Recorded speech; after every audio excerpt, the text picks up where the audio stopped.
जय श्री कृष्णा। स्वागत है आपका हमारे चैनल में। मैं आज आपको सुनाने वाली हूँ कार्तिक मास महात्म्य का चौथा अध्याय।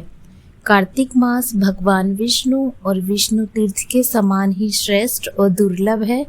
कार्तिक पूर्णिमा के दिन महादेव ने त्रिपुरासुर राक्षस का वध किया था और भगवान विष्णु ने मत्स्य अवतार लिया था।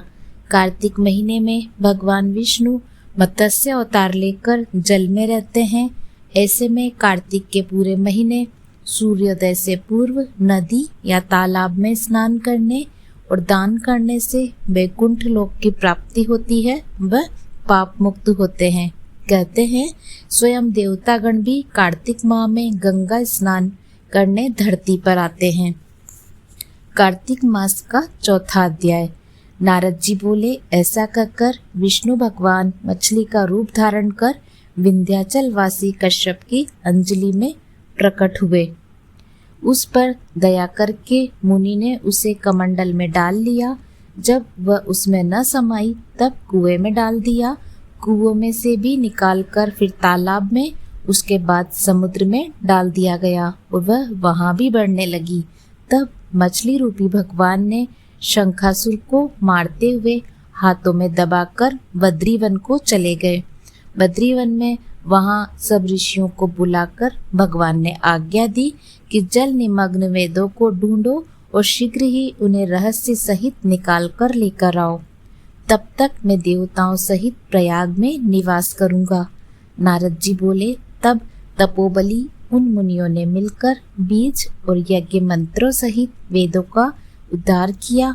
उनमें से जिस ऋषि ने जितना भाग निकाला वह उसी के नाम से प्रसिद्ध हुआ। फिर मुनि मिलकर प्रयागराज गए और प्राप्त किए वेदों को ब्रह्मा व विष्णु भगवान को अर्पण किए। संपूर्ण वेद पाकर ब्रह्मा जी प्रसन्न हुए और देव ऋषियों सहित अश्वमेध यज्ञ करने लगे।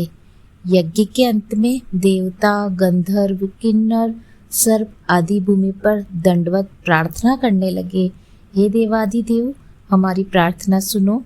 इस आनंददायक समय में यह वर दो कि इस स्थान पर ब्रह्मा जी ने आपकी कृपा से नष्ट हुए वेदों को प्राप्त किया और हमने यज्ञ का भाग प्राप्त किया। अतः ये आपके प्रसाद से पृथ्वी में सबसे श्रेष्ठ और पुण्य बढ़ाने वाला, भक्ति और मुक्ति देने वाला हो। यह माँ महाफलदायक, ब्रह्म हत्या आदि दोषों को दूर कर अक्षय फल देने वाला हो। आप यही वरदान दीजिए। श्री विष्णु भगवान बोले, हे देवताओं, मुझे भी यही अभिष्ट है, सो ऐसा ही होगा। यह स्थान ब्रह्म क्षेत्र नाम से जाना जाएगा।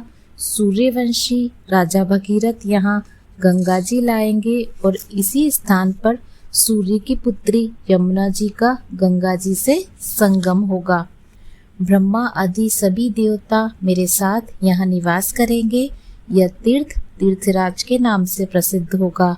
यहाँ किया हुआ दान, जप, तप, व्रत, पूजा आदि उन्नत फलदायक और मेरे पास पहुँचाने वाले होंगे। अन्य जन्मों के ब्रह्म हत्यादिक पाप भी इस तीर्थ के दर्शन मात्र से नष्ट होंगे।